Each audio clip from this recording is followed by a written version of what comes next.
And we're back for YouTube. For those in the stream, welcome. Keep on staying. I am back. Had a bit of information. Everything should be taken care of. I know the last episode was kind of garbage because of a lot of things going on, eating and didn't feel good, and then getting a call, and then, yeah, it was kind of a mess. But we're here. We're ready. And this video is called STOLAS did everything wrong. STOLAS analysis. Moon was... I didn't realize you think so low of me. a lot. After months of messing around, STOLAS finally found out. With 30 years of bad coping mechanisms rearing their ugly heads, with STOLAS and Blitz realizing just how deep the hole they've dug. Do all Jinsey players walk like this? Themselves into, as there has never been a miscommunication they didn't go with, and not a grain of conflict resolution in either of their heads. Meaning that full moon, STOLAS' proposal to end the contractual nature of their relationship and open up to something more genuine was probably always going to end in a disaster. However, the more I broke down what happened that night, despite both of them making mistakes deeply tied to who they are, by the time my thoughts settled on what had happened, the more I realized that STOLAS couldn't have set himself up more to fail if he had tried. Now, to clarify, I'm not saying that STOLAS' feelings or actions aren't valid. However, for him to get what he wanted, to give Blitz the choice to choose him, STOLAS screwed himself over so hard. From how he started the convo, how he chose to have it, to the simple fact that for as much as he talks about the power imbalance between them and how wrong it was, it becomes obvious when you look at his actions that he's never really unpacked what that means or changed his behavior. STOLAS is a nice guy, but the series seems to be set on making him finally realize that there is a disconnect between what he thinks versus how his actions actually affect those around him. Yeah, because STOLAS doesn't really care about anything around him. I'm going to say that that comes from his father and the problems he had with his father, right? They're showing that his father didn't really care and he was trying to be a better father to Anastasia, or Natasha, I don't know, his daughter.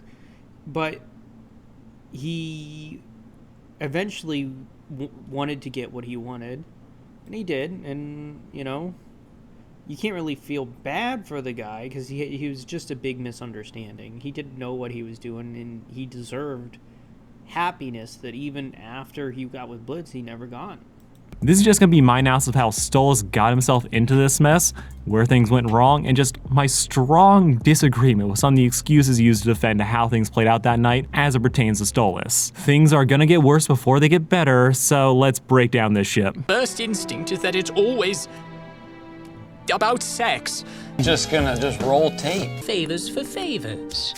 Doesn't that sound enticing? So I feel like if you're watching this video, you already know who these characters are, so I'm just gonna skip the character introductions. If not, I have so many videos, just pick one and you'll get the idea. But we gotta start this analysis of choice paralysis with just how they got here in the first place, and how, yes, STOLAS made things about sex. And if you disagree with that assessment, okay, but just know you're not disagreeing with me, you're disagreeing with Vivian Medrano, the woman who wrote the show.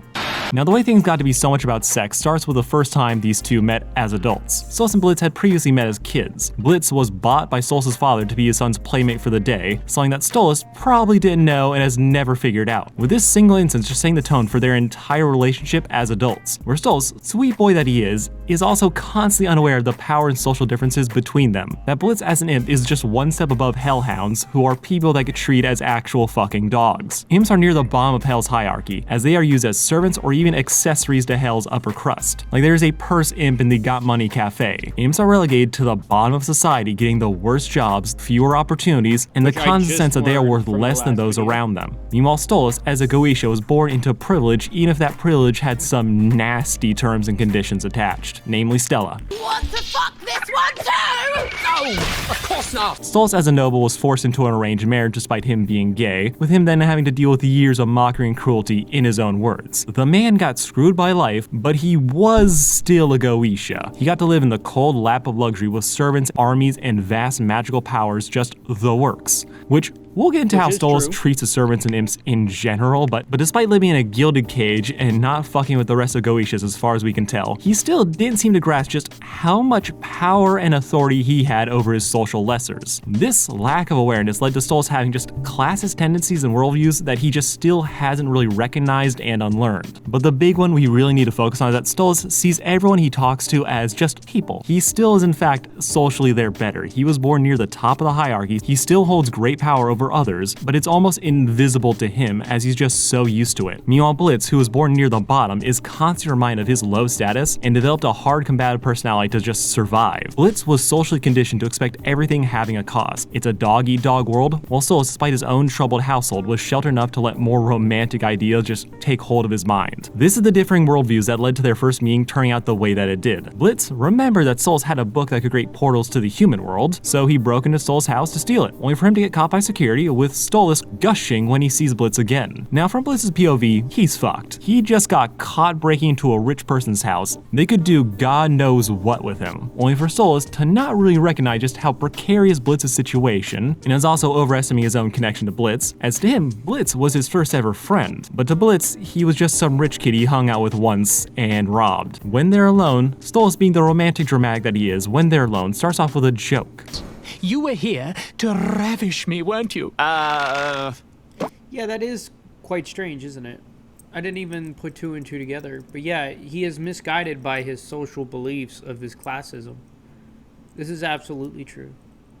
You? And this, friends, is a thing that gets the sexy ball rolling, as STOLAS wasn't serious. He was excited to see Blitz again, was miserable in his marriage with Stella, but his opening line only makes sense to him. Blitz was missing the context, so he doesn't know how to really take other than, oh, I think this guy's into me. So when Blitz clocks the book behind him, he decides to lean into that supposed attraction. When really, that was just a joke STOLAS was making to give Blitz an excuse for why he was caught breaking into his room. STOLAS didn't actually care about why he was here, but he was still crushing. So he was more than okay with having some fun flirty banter with Blitz, who was flirting back hard. Then STOLAS kind of laughs it off and starts like Jay asking, hey, how have you been? Only for Blitz, whose eye is on the prize, keep aggressively flirting to distract the owl from the fact that he is trying to steal this book. Then shenanigans lead him to keep escalating things as he tosses STOLAS to the bed and bites him so hard he comes, with STOLAS giving enthusiastic consent. Fuck!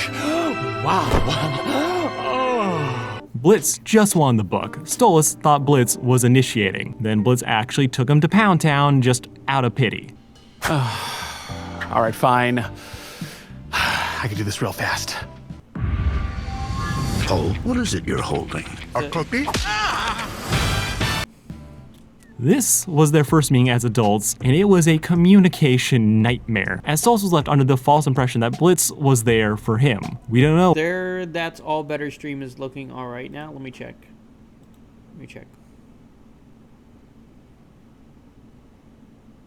Yeah, this is looking a lot better. Definitely. Definitely.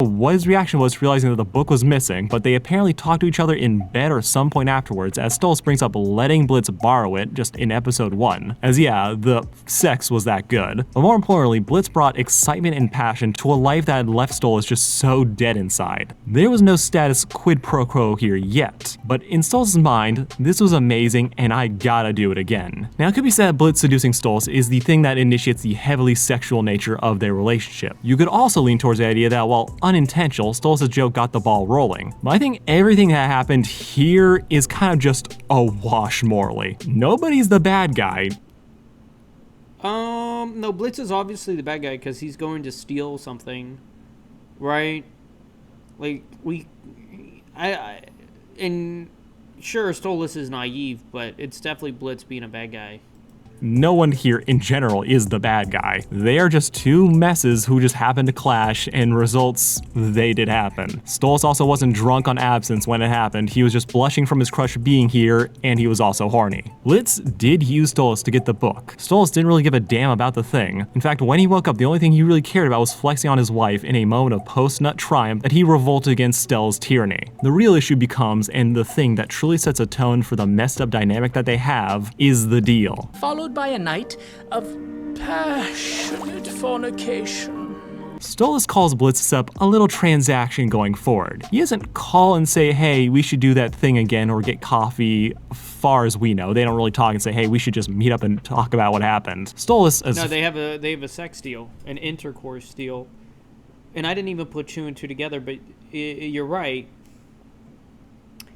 He could have asked any sort of dating advice, but he instead asked for a deal of just intercourse. far as we can tell, just jumped straight from sex to letting Blitz keep the book for a bit to calling Blitz when he was getting shot at to work out a deal. Blitz is running for his life. He is under duress with Stolas watching and at the bare minimum knows that he's injured. This is one of those things that the more you think about it, the worse Stolas looks and just how he handled it. And Stolas knew that he was injured? Heck, that does make Stolas look horrible. How he truly has all the power in this relationship. Blitz is literally fighting for his life with one more hole in him than usual, running through the woods. But this, out of all times when Stolas decides to call Blitz to talk about just what things are going to be like moving forward, while he is lounging in his bath, watching through bubbles, and using a pet name that implies ownership, and really Stolas has a problem with fetishizing Blitz. We'll get into Stolas' social inexperience in a hot second, but I don't think I should have to explain why this is a weird, bad thing to do. Stolas called Blitz in a time where he couldn't actually talk or process what he was agreeing to. But this situation is kind of indicative of just the very real power imbalance between them. Blitz needs Stolas' book to go to the human world to carry out the petty revenge hits that he's built his business around. If he doesn't have this, he loses everything. And as an imp, the fact that he owns his own killing business is viewed as an exception. He is the first. This isn't the norm, and to keep it going, he needs that book, and he will do anything to keep it. Blitz also has no leverage. He has nothing to trade other than access to his body. He isn't in any position to haggle, and he's lucky that Stolas is only asking for once a month intercourse. But if he had asked for once a week, it feels like there's very little Blitz could meaningfully. No, Blitz would have to say yes, or it wouldn't happen. Little Miss Psycho 95, how you doing? How are you?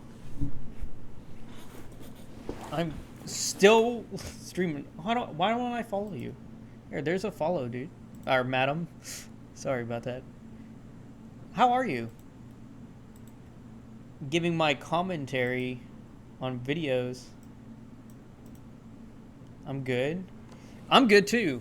I'm doing very well. I've started doing reaction videos here on Twitch so I can talk to my audience and react to and give my comments on videos because YouTube really likes it. And then I like to have people pop in and give their opinions on the videos too. It's working out a lot better for me than just gaming. I just can't game no more. I love gaming. I'm about to watch Hazbin Hotel. Well, I got sent 5 videos via YouTube comments and other places on Hell of a Boss and Hazbin. We went through 2 Hazbin. There's another Hazbin video coming up after this. But I, as of this point, did my reactions to the entire Hazbin series, and I'm only missing 2 episodes of Hell of a Boss. And it's working out for me. It's actually making me pretty popular with the women. Thanks, ladies. YouTube analytics don't lie. For some reason, the ladies like me.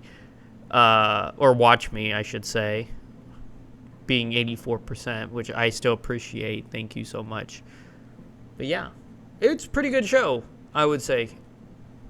But after this video, we're watching Hazbin, so if you don't want spoilers, I don't know if the next video is going to spoil the show. The video after this is Hazbin Hotel was bad, actually. So, and it's 2 hours long. But yeah, let's go ahead and let's give you a shout out.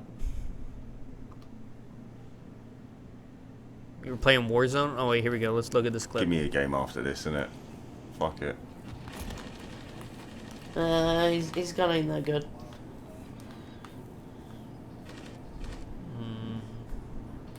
Oh! Ooh!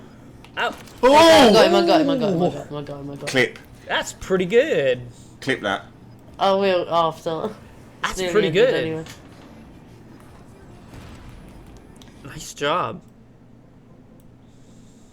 Do to protest this Alright, other than let's saying get the this is video. unreasonable. All Stolas having to say in return is no deal. He has all the cards, and there's very little Blitz can do. The exchange they made was all Stolas' idea, and based on his desires for physical intimacy with Blitz. He finally felt like he was alive for the first time in his life. This is absolutely an abusive relationship. Like, it's not even close.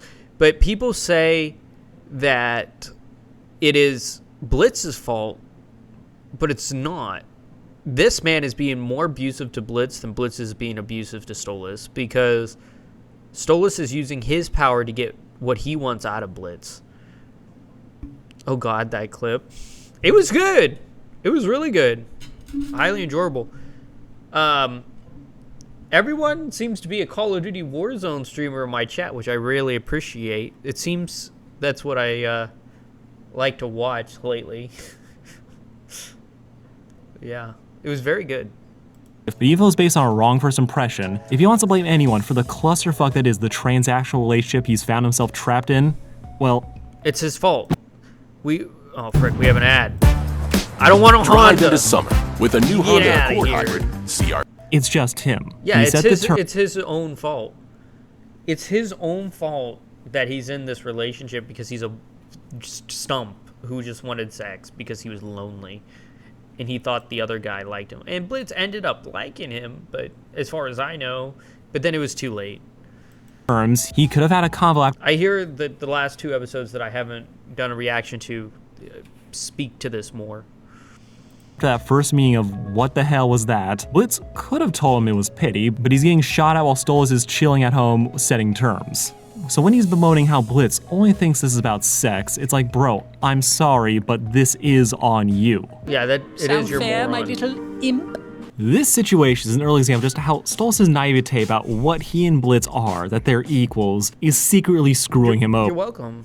The fact that he thinks so highly of Blitz, while a sweet sentiment, creates problems for their relationship. As while Stolas truly believes this, it blinds him to how his actions and words what am I- affect Blitz. Stolas thinks Blitz is amazing. He could handle these hillbillies, so Blitz should be Big boobies are cool and all, but the only D's I need are deep throats and daddy issues. Oh, bite that fupa, Mr. Biden. What the frick?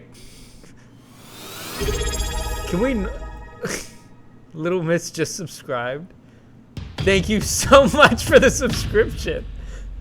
Dude, people send me videos all the time.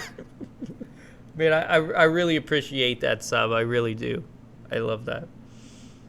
Thank you so much.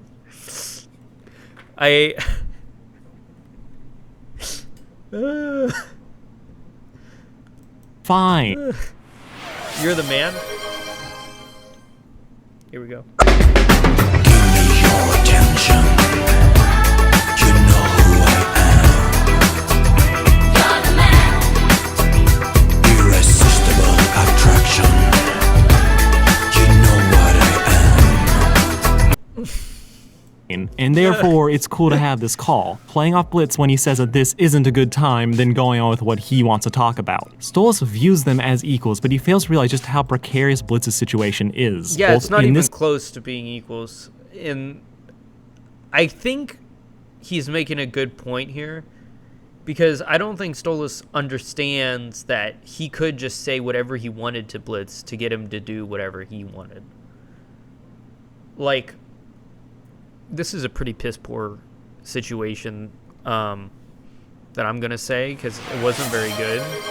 But when I was with my ex-girlfriend, I used to buy her whatever she wanted because she didn't have much of anything. She was not very wealthy, to see if she loved me, and she never did. She eventually cheated on me.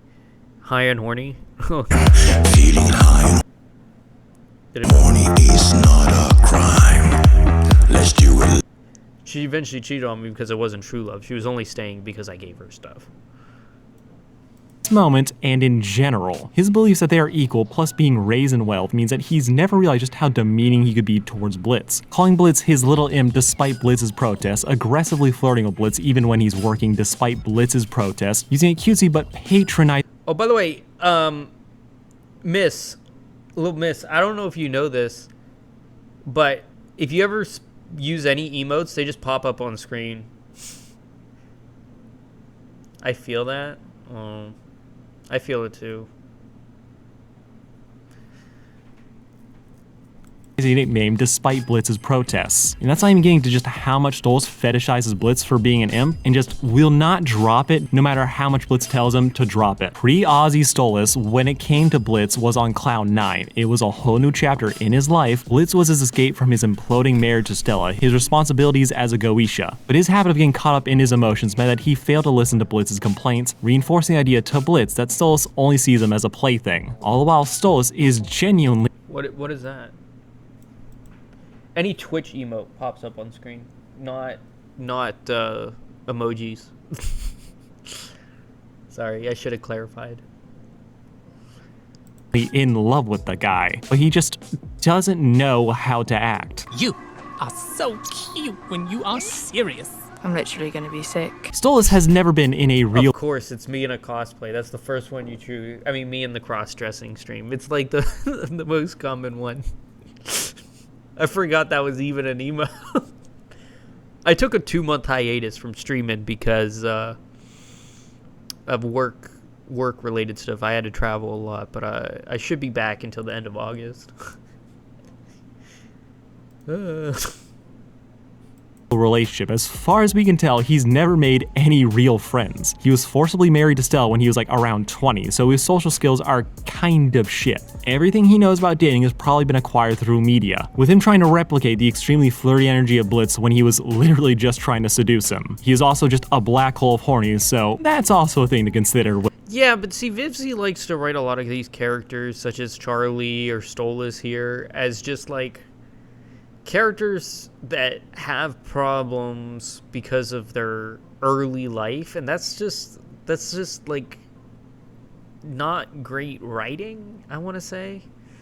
It keeps it out of there's a lot of things not particularly good with that outcome, because I feel like it's a cop-out in a way from good writing. When this deal started. But while I understand STOLAS' situation and the lack of emotional intelligence in that regard, ignorance is an explanation, not an excuse. Like STOLAS emotionally neglecting his daughter when he dragged her to Lululand so that he could avoid dealing with Stella, or that other time he didn't listen to his daughter when he was dealing with Stella. STOLAS is a sweet guy, but he also has a pattern across all of his appearances on screen that display a failure on his part to listen to what other people are telling him, resulting in his Lil Miss, did you watch this show? Have you seen Hell of a Boss?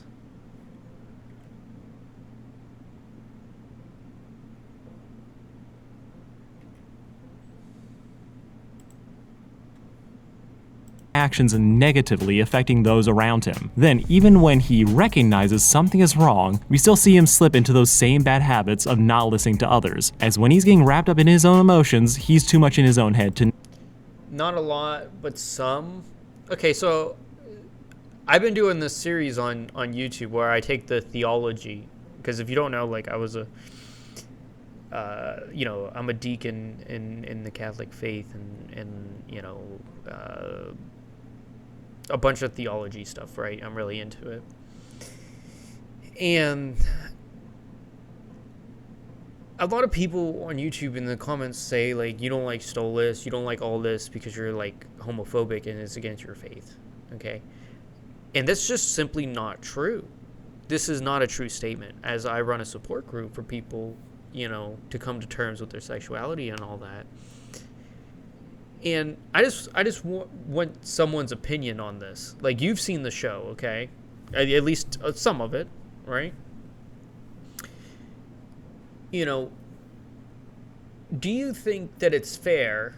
Because I literally had a comment that said I was a cishead, which I literally had to look up because I didn't know what it was, reacting and telling the theology on the show that my opinions on the show did not matter. And, like, were worthless. I you know, while you're here, let's get some opinions live. People just want a reason to hate. I like that answer. I do. That's really good. That is really good. I also want to point out, even though, because there's more than 2 people watching the stream, because I can hit shout out and it shows a whole, like, 4 other people. I do want to know that I am in a voice channel. Anyone, just a reminder, anyone can pop into my voice channel if they want to come speak with me while I'm sitting here streaming. It is completely open. There will never be a right or wrong answer when it comes to opinions. I love that response too. That's fantastic. You're pretty smart. You really are. I like that one. Notice, STOLAS is sympathetic, and we understand just his upbringing and how he ended up like this, but that doesn't absolve him of his actions when they negatively affect others. Octavia is the easy example of this, as, yeah, that's his daughter, but Blitz is getting the short end of that same stick, and it's only at Ozzy does STOLAS finally realize that Blitz might not be into him, or what they have is weird. You know what? This was a mistake. All right, let's just leave. It was at this moment that he knew. He fucked up. Ozzy is pretty much the moment any illusion of what was going on just crumbled for everyone. Crumble. And no one here really deserves. Hey, it's Elizabeth. It's a cat emote of Elizabeth. I forgot about that one. That was when I was streaming Persona 3 Reload. By the way, it's anyone's emotes, Psycho. So if you have any emotes, you can just spam your emotes, and you can present them on the screen if you want audience to see them. Or YouTube, because this will be uploaded to YouTube very late, probably in like I think it's like over a week before this reaches YouTube. Sorry, YouTube, I'm dating the video again. My apologies. But yeah, but if you want to show off your own stuff, I know, but yours are pretty cool. My emotes ain't been done yet. I will when they are. All right, that's cool. Thank you. I spent a long time on my emotes. Especially like the GIFs. I took them and then shrunk them down and edited them, and it was a big hassle. To take the fall. Like, truly, this is one of those situations where you can just see how everyone reacted and understand why they did it. But I can't really fault any of them, as they just pretty much got jumped. I'm redesigning my channel to be less mob-like and more analytical and relating to reacting and such. By Ozzy and Fizz. Blitz got called out for his troubled love life and history of treating his partners poorly, meanwhile STOLAS got put on the spot by Asmodeus for choosing to bang Blitz at the expense of his apparent home life, hiding his face in shame for his own actions and being unable to say anything in response. He doesn't defend his own choices, nor does he defend Blitz. So Blitz, being the self-hating imp that he is, who believes that after a lifetime of being raised by a shitty dad who only cared about what his son could do for him, after accidentally causing the fire that maimed his friend, cost his family at circus, scarred himself, and killed his mother, Stop stream for a while to reset everything. Yeah, I took like a 2-month hiatus back when I was managing 3 stores, and it was very time consuming. I had to stop, but then I lost most of my audience while doing that, and I'm starting to regain it now. People pop in and out, and I went from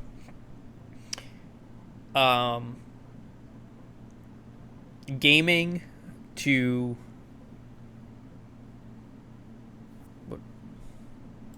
we did. We are dead.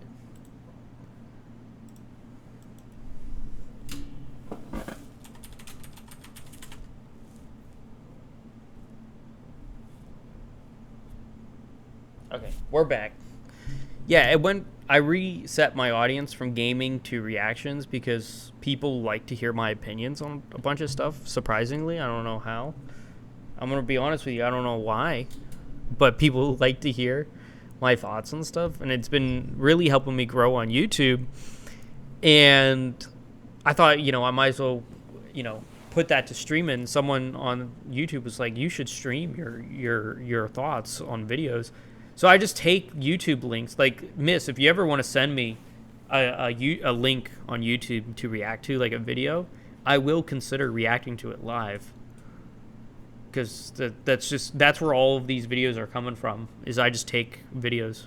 Man who convinced himself that no one could ever love him as he thinks there's nothing to love, takes STOLAS hiding his face as a sign that there's something wrong with him, which gutted Blitz, as for all of his complaint about STOLAS, for all the problematic elements of their relationship, he secretly did like him. Maybe part of this is just Blitz longing to be loved, maybe in a world of being rejected by others, having an overbearing and excessive partner was something he secretly fantasized about. But even in his own fantasy, he still imagined himself serving and being chained to STOLAS, which is both a representation of Blitz fearing love and the actual imbalance in the relationship that he very much is aware of. Blitz never vocalized his feelings because he would rather live and die miserable and alone than be vulnerable for 2 seconds. Blitz has rarely heard a reason that he sucks and didn't secretly agree with it, whether it was true or not. So STOLAS hiding his face is the kind of thing that Blitz would take personally and hard. As in a lifetime of people using or pushing him away, he adapted to this by trying to be the one to push others first. So for him, this was the worst thing that could have happened, hence why afterwards when STOLAS tried to reach out, he tried to talk about what happened, Blitz pushes him away, and one of them gets left outside of STOLAS' house. And if this is starting to sound familiar, well, it's because Ozzy's and Full Moon play out almost exactly the same. They're the same picture. We have a date where the inviter brings the invited under false pretenses. Yeah, I haven't seen Full Moon yet, so this is a little bit of spoilers for me. The invited is excited, seeing it as a move towards the direction that they want to go in, only for things to not be that. With an incident happening where the invited doesn't have the immediate reaction that the inviter wanted or was hoping for, with that reaction being more of a product of their own bad coping mechanisms rather than an actual reflection of their true feelings. But damage is done, with the inviter getting angry, shutting the other person out as attempts are made by the other to rectify or talk about what just happened, with the inviter crying themselves asleep that night as nothing went how they thought it would. Ozzy's and Full Moon are designed to parallel each other in what happens and how things end, serving as a new low for a couple that was avoiding the elephant in the room or refusing to actually communicate and discuss what just happened. However, while meant to mirror each other, I think the context and intentions of the inviter radically changes the natures of these events and how I personally perceive them. As well as Ozzy's, they both fucked up and took L's, but you understand why. In Full Moon, they both fucked up, but that L primarily is going to STOLAS, as he intentionally created this situation. Set us free. How perfect it could be when I see him tonight. See, STOLAS post Ozzy's post having the reality of STOLAS finally hit him, that Blitz isn't just madly in love with him and just likes to play coy and rough and have fun mocking banter. No, the idea and possibility finally entered STOLAS' head that he might have forced Blitz into this, that Blitz isn't smiling in any of their photos together, and that STOLAS never noticed. The realization hits him that Blitz might actually be miserable and his complaints were actual complaints, not whatever he thought they were. This breaks STOLAS' heart. He decides he can't keep going on like this. He's been taking this situation and this imbalance for granted. STOLAS wants to make this into an actual relationship, not right. He does want to turn it into an actual relationship, but I haven't seen Full Moon yet, and the show Blitz crying. But as far as we know, Blitz is just a douchebag who doesn't deserve love at the moment because he doesn't know how to handle it. Right? Someone in this abusive relationship leads to. Well, we'll look at STOLAS right then and there. It leads to him cheating on his spouse, right? So, I don't think having them get together would necessarily be a good ending, because they're both broken, and having broken would only ruin what family matters they have left. Force Blitz to bang him for a book that his livelihood depends on. STOLAS stands up to his shitty wife, announces the divorce is happening, and from there he starts planning Full Moon, for him to give Blitz an Osmodian crystal, which will allow Blitz to teleport on his own regardless of whether he has the book or not, with the idea being that if STOLAS gives Blitz this crystal, it'll nullify the contract between them, allowing Blitz to actually choose if he wants to keep seeing STOLAS or not. But it's not actually what he does first. No, instead he starts putting out a lot of feelers. He wants to put it all on the line. This is STOLAS' plan, but it's not actually what he does first. Switch to Google Fi Wireless and get the unlimited plus phone plan with extra perks like 6 months of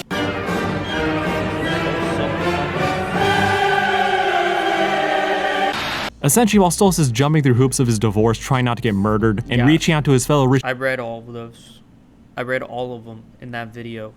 It was very time consuming, and I'm not going to read it. People about getting him this crystal. This ship is pretty much trapped in stasis. Blitz is refusing to really talk about what happened, having convinced himself that sleeping together is all they'll ever be. With Stolas, he's trying to open things up, to dial back into be something a little bit more normal. The only problem is that he kinda sucks at communicating. No shit. Blitz isn't making the situation easier. I think people give Stolas a little bit too much credit when they say he's trying to change a relationship, as when you look at his actual texts, you can see the issue immediately. Deniability. Doesn't matter if he's asking Blitz if he wants to talk about Aussies or talking about how they should meet up this month. Stolas constantly is tiptoeing around saying we need to talk, and said it's essentially him praying and hoping that Blitz will reach out to him. If you don't feel like coming, that's okay. If you're not up for it, that's fine, no pressure. You can always drop the book off. But I would like to see you, ...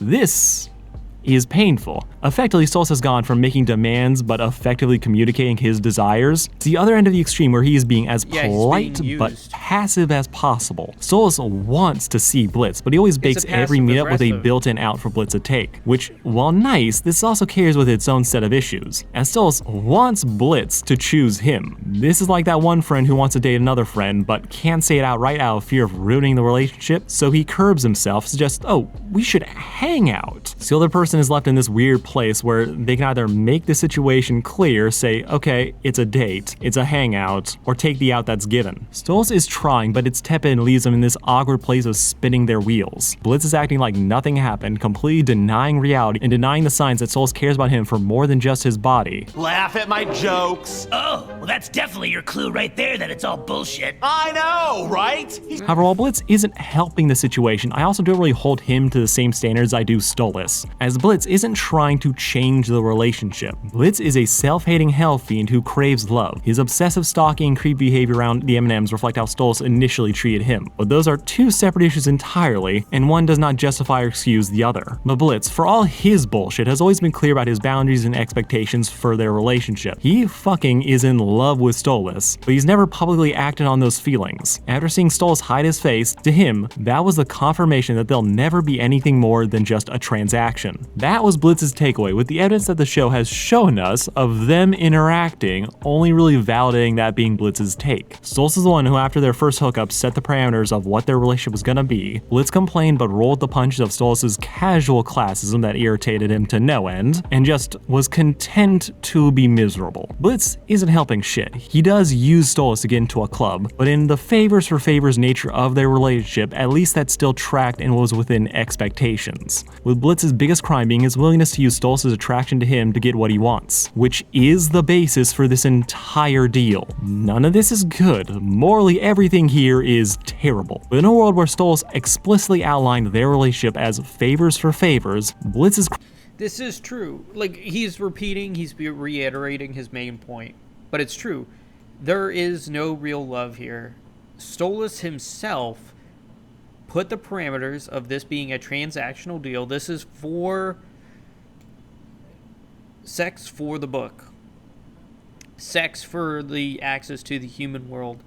And yet, he's expecting more than that. And that's just not how life is. So Stolas is actually being more naive, where Blitz is just, like, he doesn't realize that Stolas actually likes him, because Stolas straight up told him that I don't really like you, I like just the sex that I have with you, which just isn't the case. But I think this man is right, where Stolas is in the wrong here, because the parameters were set right then and there. Prime then is not realizing Stolas is actually looking for more, with all their previous interactions showing a small level of disregard that could easily be seen as mocking or flexing a power differential. And it happens because Stolas believes that they are equals, and believes that all this teasing is in good fun. But he fails to ever properly convey that they are equals part to Blitz, so instead he felt like a lesser. Stolas is trying to be cutesy in a way that would imply my man, instead it comes off as my pet. My darling I've mastered all the rules for a surefire win from the Starlight Nights. You gotta break the rules.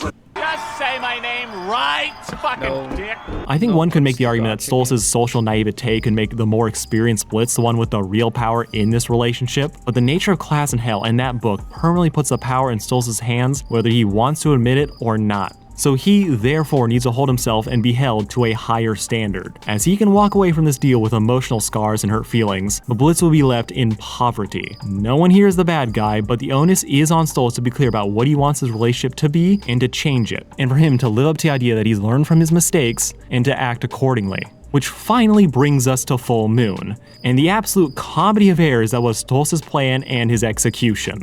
Congratulations. You played yourself. So let's start off by talking about Stolas' mental state going into Full Moon.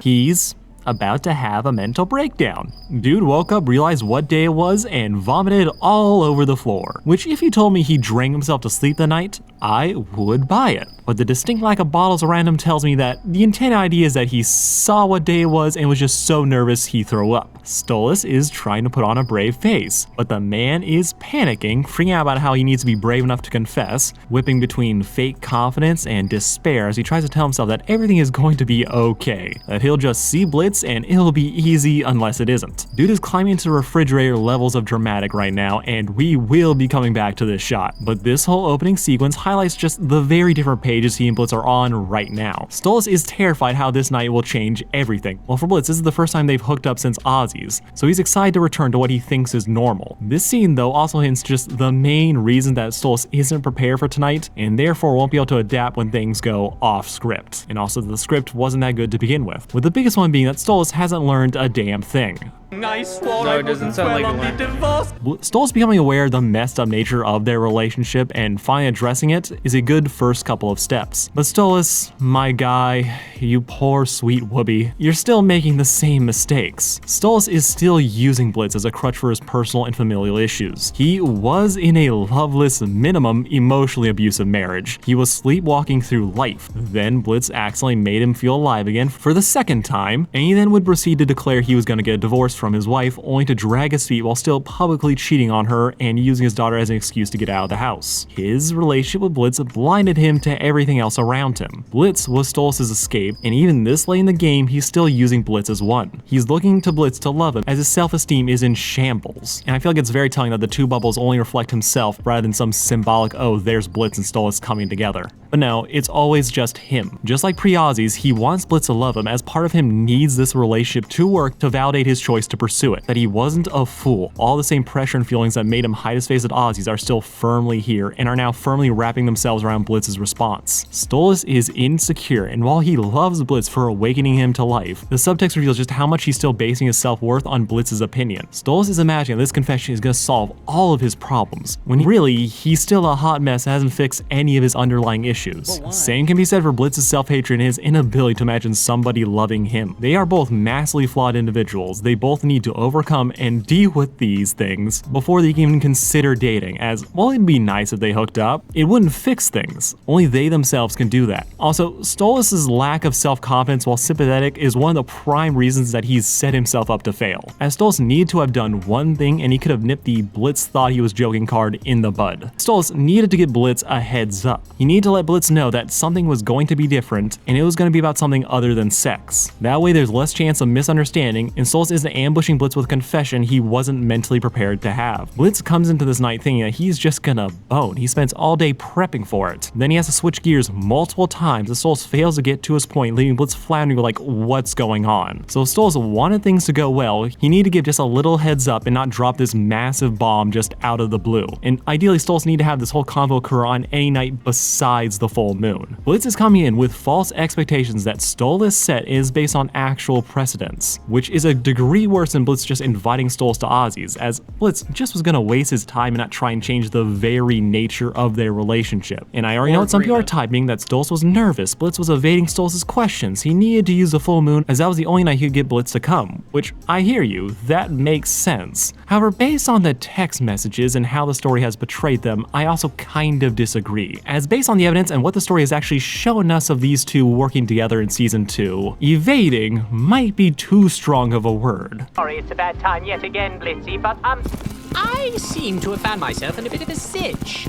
Like, look at the text messages from the previous time Stolas tried to stealth get Blitz to come over to his place. If you take out the whatevs at the top, Blitz isn't so much going out of his way to dodge Stolas' questions, it's that most of the time, Stolas doesn't have any follow-up and that he immediately backs down. Stolas asks, do you want to talk? Blitz asks why. Stolas proceeds to do an about-face and backpedal into giving Blitz an out, saying if he wants. Stolas says if you don't feel up for it, you don't have to come, so Blitz takes it. Stolas tries to pick a different date to meet up and chat. Blitz says he might be busy. Then Stolas doesn't ask, cool, what date works for you? He gives Blitz another out. He leaves the question of when should they meet up just lying there dead on the floor as he doesn't want to push for it, leaving Stolas just be sitting at home praying that Blitz will text him back. Blitz is trying to engage with Stolas as little as possible, which makes it ironic when he starts panicking at the idea put forward by Luna that Stolas is losing interest in him based on their lack of meetups, when he's the one putting in the least amount of effort. He's partially at fault for all this, we won't deny it, but this also just speaks to the need for Stolas to be direct when it comes to Blitz, as Blitz is an idiot who isn't picking up what Stolas is putting down. If Stolas wants his relationship to I don't think Blitz is an idiot. I think he can't fathom or understand why a man of this stature, a prince, would be into him.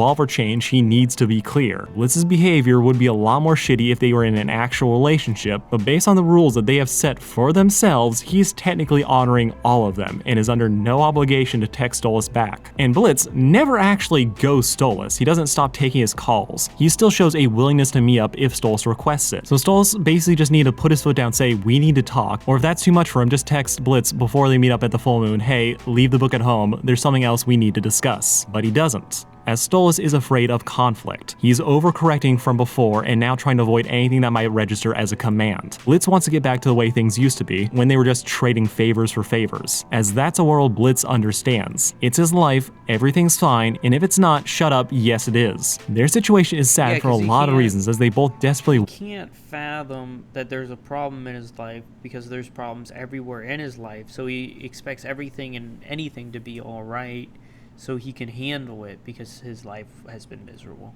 Want to be loved. But if we base things on what the characters are actually thinking, how they perceive their relationships, Stolas, as the one who wants to initiate change and who supposedly wants to show Blitz just how much he respects him and views him as an equal, Stolas then, to me, does a lot more worthy of critique in this situation, as he's the one who created it, and then didn't warn the person he was supposedly trying to show he cared and respected. He knows that Blitz has massive emotional walls. He saw how hurt he got at Ozzy's and how he pushed him away. This also mirrors Blitz's own moment of recognition that the other person that he supposedly liked wasn't in fact invulnerable and could be actually hurt. Stolas knows enough about Blitz to realize that springing this whole choice on him might not be the best option, but Stolas being too nervous to be fully proactive and considerate of how this might affect the person he's trying to win over, instead Stolas backs himself into a corner and did his whole confession this way because it was the best he could do, not what was best for Blitz. And it's that lack of consideration, failure to register just how his plans and actions might affect Blitz, and that really cements me just how not ready Stolas is to be in this relationship. That even after seeing how his actions have negative consequences, even if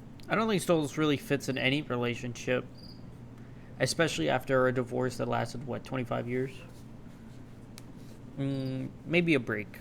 Unintentional, he then fails to properly unpack his behavior, leaving him doomed to repeat it. He recognized that the dynamic he created, this transaction of sex for the book, it's wrong. He can never be sure Blitz truly loves him when for Blitz, keeping Stolas happy is necessary for his business. Stolas himself says as much. He's only here as a prisoner. What kind of monster does that make me? In spite of saying he gets it, he ends up making all the same mistakes later, validating Blitz's own words. Stolas says he'll let Blitz choose, only to walk away after his heart was ripped in half when Blitz thought he was joking, refusing to listen, then dismissing him out of his house without ever letting Blitz make an actual choice. This is what makes Stolas a hypocrite, just like him making excuses about Blitz making things all about sex when he's the one who made them that way. Favors in. Get it all the way. Get it all the way.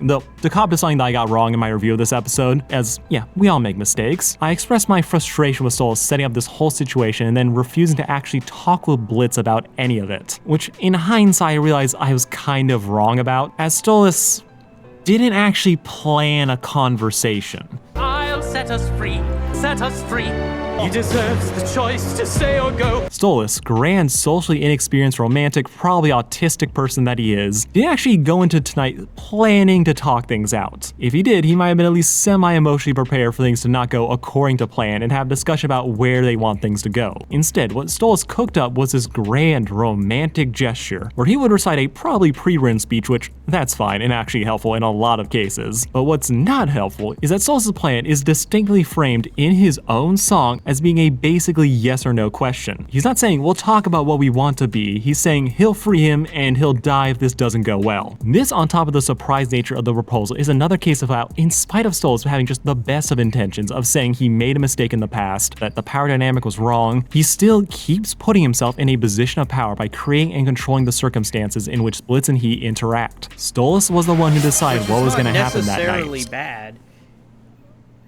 Being in a position of power isn't necessarily bad, especially because he doesn't know how to react. It's not his fault. I love you, baby. Oh.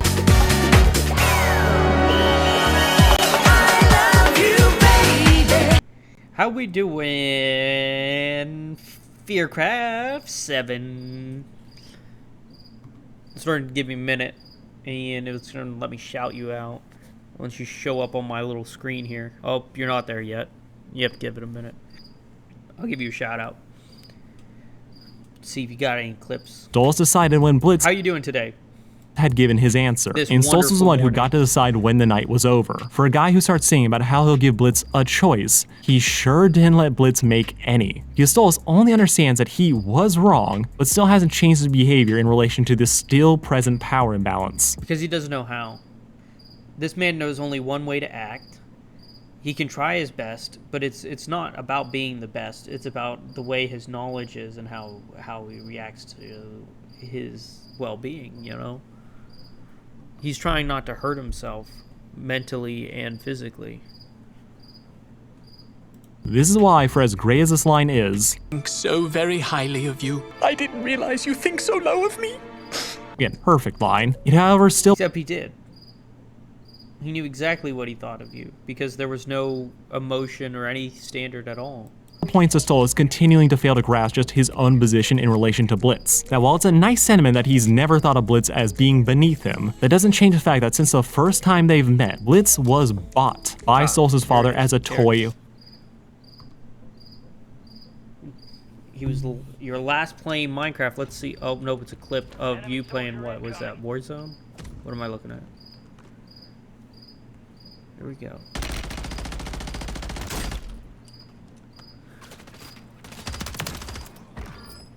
Okay. Not bad. Oh.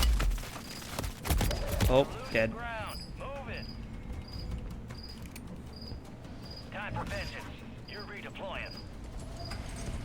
Okay. All right. Well, that was a clip of variety. You did get a kill and then die. I call that even and fair.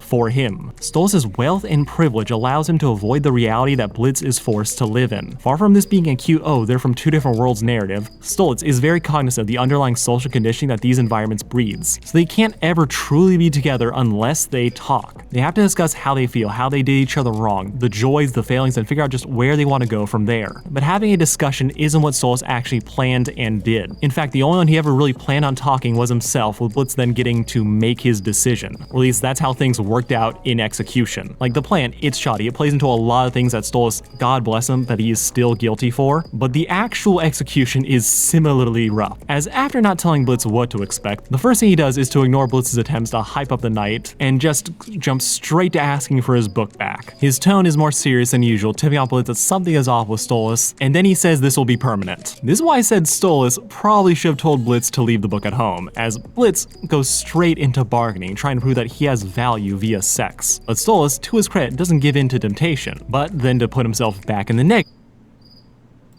he gets up. No need.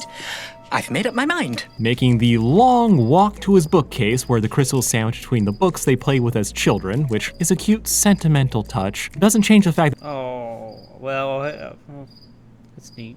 that Blitz is right behind him, begging for STOLAS not to take this from him, that he'll lose everything and is willing to give anything. Only for STOLAS not to tell Blitz, don't worry, things will be fine. Instead, he goes right into Yeah, that does seem like a bit of a douchebaggery move.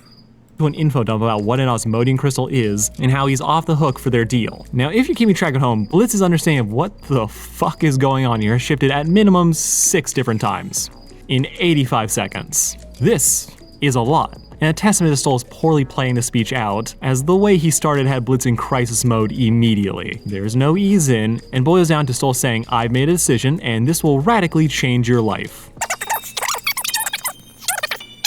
But not really. I do generally feel bad for the both of them, but mainly Blitz, as he's the one getting taken for a ride. STOLAS, he's doing his best, that's why he is rushing into these things. But again, consequences, negative impact. With this revelation that the deal is over and that he has a crystal just getting dropped in his lap, and Blitz of course finds a way to blame himself for this. Because I can always do better. Blitz essentially has been trapped in a perpetual state of reaction this entire time. Dude is at the mercy of STOLAS' paragraph structure. Though I think I know what STOLAS was going for here. I think STOLAS wanted to build to this grand romantic conclusion, to tug at Blitz's heartstrings as he explained just what this crystal is, how Blitz is free, he cares about Blitz, and that he was wrong for what they were, and that STOLAS loves him for him. Please stay with me. Which, honestly, everything after STOLAS kneels down is solid. The problem is just how STOLAS ordered this monologue, as he wanted to have the crystal reveal, he wanted to have that big finish. He figured he had to deal with the book situation first, but rather than letting Blitz feel secure by holding onto the book as he explained all of this, STOLAS, in his rush to act before losing his nerve,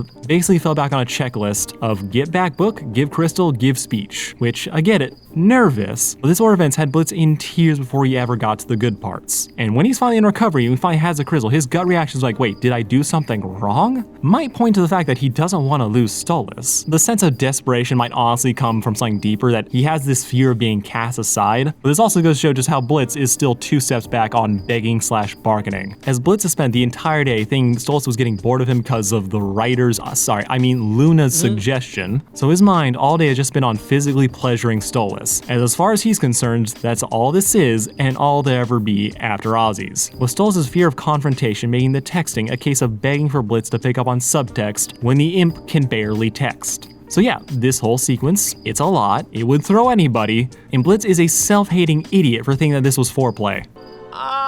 Okay, alright, you're fucking with me. This is a...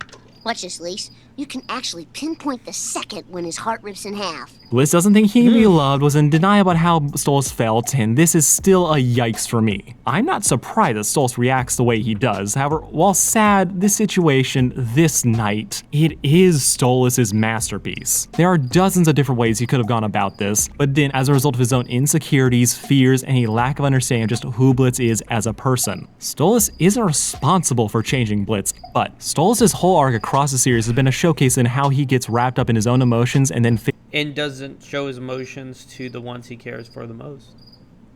Yeah, that's exactly it. Fails to notice how his actions affect others. He's had his entire life planned out for him, and he's never really had a chance to make his own decisions. So you understand why he's so bad at this. But when he keeps repeating the same behavior, creates a situation that hurt himself and others, my sympathy meter starts to bottom out, as after a point, this shit is just on you and you have to be better. And there's no better encapsulation of STOLAS' lack of change and his still weird relationship with imps than this shot. I'll fucking die alone if this goes bad. Now, I'm pretty sure this shot is mostly meant to be a joke like a certain other one in the montage, but it's such a succinct example of just STOLAS' attitude towards imps that I feel like I have to mention it, as STOLAS is a mess in the morning, worried about how things will go with Blitz, he hates all this waiting, he's freaking out, and this all builds to a point where he's hiding himself in a refrigerator, which is hilarious. But here's the thing. That fridge wasn't empty. You can see its contents all over the floor of the kitchen, meaning that he ripped the fridge open and threw its contents all over the floor to make room for himself, because he's just so worried and nervous about how things are going to go. Meaning that STOLAS either doesn't register or worse, doesn't care that his imp servant standing right next to him will be the one who has to clean up this mess when he's done freaking out. STOLAS is not as rants or sadistically cruel to the imp servants like Stella is, but STOLAS isn't necessarily kind to them either. With this imp in particular, who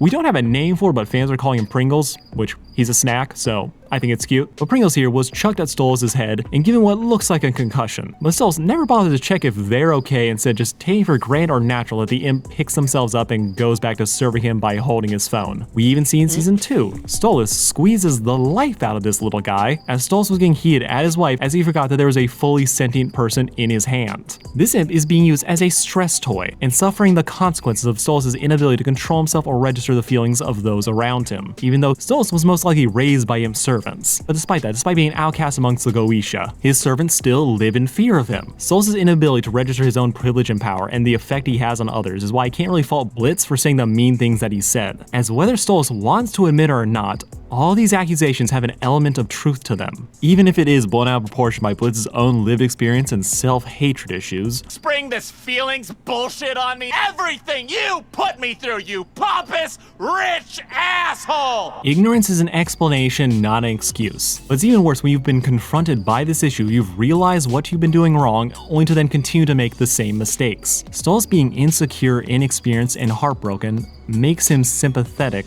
not right. People have been coming out with lots of explanations for why Stolas acted the way he did after Blitz misunderstood what was going on. And while I agree with some of them, others felt like there are massive reaches to justify Stolas' actions as being the only morally correct reaction to what happened. With one of the biggest being the mere fact that Blitz yelling meant that Stolas was under no obligation to listen to what was being said and therefore was vowed to disengage with the situation. Which Stolas planned tonight. He didn't plan on having a conversation or shouting match, and I think it's very in character for him to avoid conflict like this. I think it's a little bit iffy to suggest that Blitz's tone invalidates the accurate points he is making, especially when Blitz does actually start out yelling. He actually starts with just a clarification. Wait, what? You were serious? Oh, hold on now, Stolas. What the fuck? To which Stolas replies by leaving the room and proceeds to start making excuses in a moment that, again, even the creator agrees Stolas is coping, not recognizing the reality of the situation. So Blitz, far from his usual overreacting self, actually ends up feeling like a guy having a normal reaction to hear what is effectively a lie and being ignored. So while not pretty and not great and not helpful in the slightest, him yelling and demanding time to think and calling Blitz out for his bull is the least surprising thing in the world, and feels like it would have happened regardless if he didn't have internalized self-hatred and issues with being dismissed and thrown away. Also, the situation gives a little bit of civility politics, but because of how they said, their whole opinion is considered invalid. The other excuse that I've heard that I'm like, yeah, but not really, is that Blitz's yelling and kicking open the door triggered Stolas due to his history of being abused by Stella, which gets into a sticky topic of DV. Which, first off, I don't think those who have a history with these issues aren't fully valid in sympathizing with Stolas, as to see a familiar pattern play out then suggest Stolas is having a similar trauma response, that's understandable. However, the actual text of the show doesn't really make a strong case that Blitz's actions being like Stella's is what caused Stolas to shut down, or that Stolas' reaction to Stella is to actually freeze up and shut down in the first place. Of all the scenes we've seen of Stella and Stolas together, it's clear that Stella has always been emotionally abusive towards Stolas, calling him STOLAS, humiliating him in public and mocking him for all of his perceived faults, with Stolas just taking all of it. But it's portrayed less as him reactively shutting down, and more like an active choice he was making to protect. Silver Ward number 2. I just broke my camera. Dropped them all on my face. Okay. Right. Just had an incident there. The home life he's built for Octavia. He's not freezing up, he is seething at the disrespect being thrown his way, rolling his eyes through her insults and draining to power through a party he hates. Stolas is Stella's victim, but at the moment, any examples of physical violence comes just after Stolas' affair, with her chucking imps and plants at him, with that being treated as a joke. With the one time she's actually swung at him, ending with him catching her arm and announcing that their divorce will go through. I've seen people say Stolas backing up when Stella is clearly mad and moving towards him, or the fact that he was able to catch Stella's hand is a sign that all this is practiced behavior. Maybe? I don't know if I could put those two ideas together. This incident reveals that others have happened in the past, which I'm not saying that those things haven't happened in the past, but at the moment we have no evidence of it, or that Stolas' usual response being to shut down. Sometimes you just back up when someone is clearly about to take a swing at you. Though yes, we do have that other incident where Stolas was making appeasements as he's trying to calm Stella down as she was freaking shit out and throwing imps. But as soon as she's gone, he just sighed in a clear spate of exhaustion, but it's more of a sign he's just over this shit than anything else. When we see Stella yelling, half the time we see Stolas fighting back. And if you want the clearest example of Stolas not giving a fuck about Stella's yelling, take the fact that he finds it so commonplace and so untriggering that even when she's screaming right in front of him planning a hit, he just tunes it out. That's how little he cares about Stella's yelling and her tantrums. He's so used to it that it's become background noise. So saying Blitz yelling and kicking open a door caused STOLAS to shut down because of his history with Stella feels like something that could almost be a thing, but within the context of the show, it doesn't fully track. When the more accurate explanation is that STOLAS is conflict avoidant by nature. Ever since he was a kid, he's basically just been used as a prop. He's never really stood up for himself. He's never really fought back or pushed. That's how he's raised. He has the anxiety. He just got emotionally shattered 30 seconds before. I don't think STOLAS is having this reaction because Blitz reminds him of Stella. He's having this reaction because this is Blitz, and he just broke his heart, and he is on the verge of crying and just can't handle this conversation, which is still sympathetic and understandable, but it's a less defensive position than STOLAS having a trauma response. I legit have people saying that Blitz's rant at the end constitutes threatening violence. So STOLAS was therefore completely in the right to not engage with him for that reason, despite the fact that he is 20 feet away and is waiting on STOLAS' response after saying, "Well, I'm not letting you, bitch! Let's go!" Which again, I'm not saying invalidates or insults those who had that reaction to the episode. I think the text of the show isn't pushing to us that Blitz is threatening violence or yelling being the thing that causes STOLAS to shut down. It's the fact that Blitz's accurate rant hits too close to home, shattering the romantic ideal that he had built up in his head, and the fact that it came from the person he loved most and just or his soul to, and the fact that he's heard all this before from Stryker. With our feelings because we're smaller and not as important. Don't get to talk over me. I don't have to listen to your bullshit.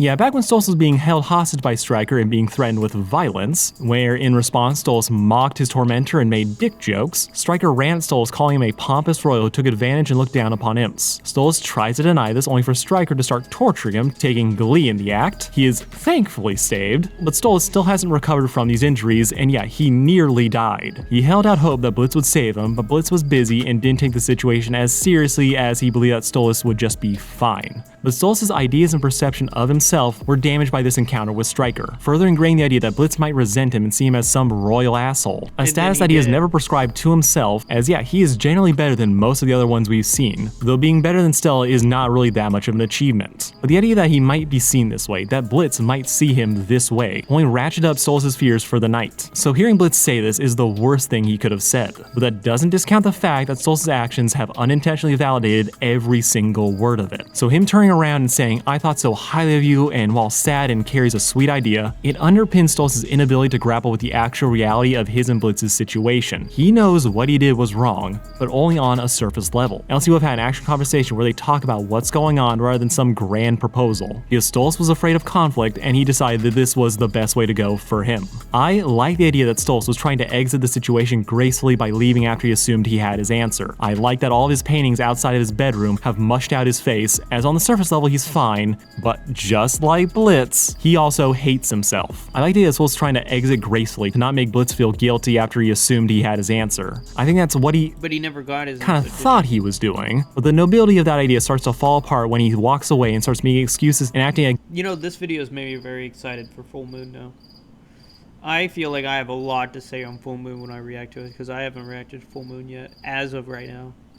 I am more than ready for that. gas that Blitz would think that this would all be about sex. STOLAS' reaction is valid, even if it leads him to making all the wrong choices and trying to date Blitz. But the fact that he created this specific situation with so many little elements that show, while it's a nice step forward that he is trying and being direct, a lot of it still shows just how much STOLAS hasn't really dealt with his personal issues that have plagued him since the start of the series. Which is a statement that equally applies to Blitz. But Blitz isn't the one thinking about how he'll change things or came in knowing what was actually gonna happen. So while Blitz isn't blameless in the slightest, I feel like this is a case of a leopard ate my face, with the circumstances being of STOLAS' design, and I'm so fucked for this video. I'm not trying to victim blame STOLAS, not saying it isn't a good thing to not engage with a person who is screaming at you. But in the fictional story that Hell of a Boss has created, every aspect of this night highlights that STOLAS set himself up to fail in trying to date Blitz. As he's scared, he's nervous, and he's chasing a fantasy that makes him miss the reality that's right in front of him. That Blitz, for all his harsh words and basically demanding a screaming match, was trying to actually talk about their relationship. This isn't Ozzy's where they both got emotionally jumped, leaving them too raw to have any convo. STOLAS went about things in a sweet way that sounds great on paper, but in practice and in context, how he did it and who he did it to. And hurtful, and he doesn't understand the reality that he's in. it's as simple as he doesn't know how much control that he has and what his life it could be. It's not that it's his own fault and his own self-destruction, it's that they're both incompatible because they don't understand each other. It shows that continued lack of self-awareness on his part, which might be forgivable if the story didn't make clear that this is something that he is consistently failing at, despite all the times he's called out for it. And the worst, and I do mean the worst excuse that I keep seeing pop up, the grand explanation that tries to soften the blow about how quickly STOLAS reacted and broke down in this event, and how it's all because of those stupid fucking pills. Change things. I'll just bring the rope and spice. Oh God, we've got a nice. Let's say I'm working on a research paper about the future of renewable energy, and I come across a study with findings I want to include in... That's it? Disclosure, being out of any antidepressant can seriously fuck with your emotional well-being. They can cause mood swings and make someone more likely to be emotionally overwhelmed in stressful times. I should know, I'm on them, but real-world logic aside, I cannot think of a less narratively satisfying answer to why I'm not on any antidepressants. I refuse to take them. My ability to be happy should be my own. And if I'm sad, then I'm sad. That's the short end of it. And if anyone that wants to be happy, well, I will sit and talk to them and discuss whatever they want to discuss until they feel better. And you're saying, well, that's naive. And I say, well, that's your opinion, but I will sit there until I believe I can help them feel better. Acted the way he did to justify how he acted outside of all the other reasons that he's being overwhelmed just in general, then by saying that this is because he didn't take his meds. I'm not always right in my analysis or takes. You guys know that I'm a fuck up, but I think I'm mostly on the ball when determining when Hell of a Boss as a show wants us to take something seriously versus when to take it as a joke, or a joke that should be taken seriously in hindsight. Hell of a Boss wasn't having Luna beat Blitz into the ground to say something about child-on-parent attacks. It was doing it cause funny and over the top. So us getting a less than second shot of STOLAS being out of meds doesn't feel like it's meant to be the smoking gun that absolves STOLAS or explain away the behavior he's been exhibiting since he woke up. This man is a mess. He's freaking out. Everything is riding on this thing. He is denying all the other problems in his life to focus on Blitz, and that is enough. The fact that he got his heart broken by Blitz, yeah, you understand why he just doesn't want to have this conversation, because he wasn't ready for it, that he can't handle it. And the story could have played out exactly the same, even if it implied that he was still taking his medication. Whenever people bring up the meds, it gives me missing episode flashbacks, where I had people swearing that Blitz and STOLAS talked after Ozzy's in the missing episode that turned out to just be the Kesha one. This was used to explain why they didn't have a single moment of awkwardness together when we saw them interact in episode 2 of season 2, which occurred right after the nuclear option that was Ozzy's. Or how people said the big difference here was that STOLAS was being more respectful of Blitz and his boundaries because he didn't use the pet name Blitzy, which I low-key believed in, only for STOLAS to use it again in episode 4. I'm sorry it's a bad time yet again, Blitzy, but I do not think out of all things, STOLAS being out of meds is supposed to be this big smoking gun. I don't think it was meant to be taken that seriously. And I say this as someone who has taken the ship and its interactions so seriously for like the runtime of this video. STOLAS being out of meds is more emblematic of STOLAS' frantic and quartered mental state. And if we are supposed to take it seriously, I counter that while understandable that he would lose track of his meds given the situation of the divorce and Blitz, it also provides more evidence of STOLAS just his failure to take care of himself. So him being out of meds would still be on him. As STOLAS is rich, he has the wealth and connection to get a crystal to the human world and legitimize Blitz's business. He can teleport anywhere he wants, even without the book. He has servants that he can say a word to and have them fetch him more. There are so many ways STOLAS could have handled this, but he didn't. I love STOLAS as a character. The man is a mess, and I sympathize with how he's just been fucked by life and trying his best. I feel like parts of the fandom infantilize and make STOLAS. I doubt it. I think he's a mess, and he deserved no one's support because he did it to himself.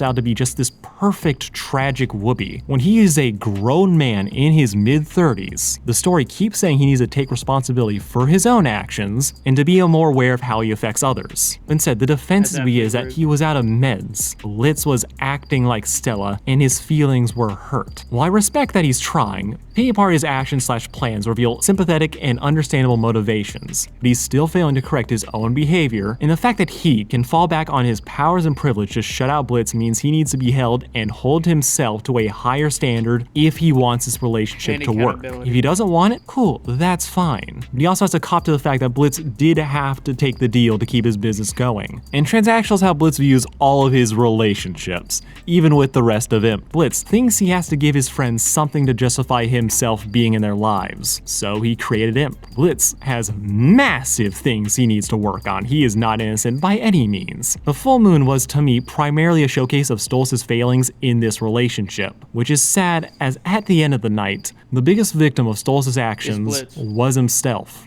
Blitz realized he was himself? Let me think about that.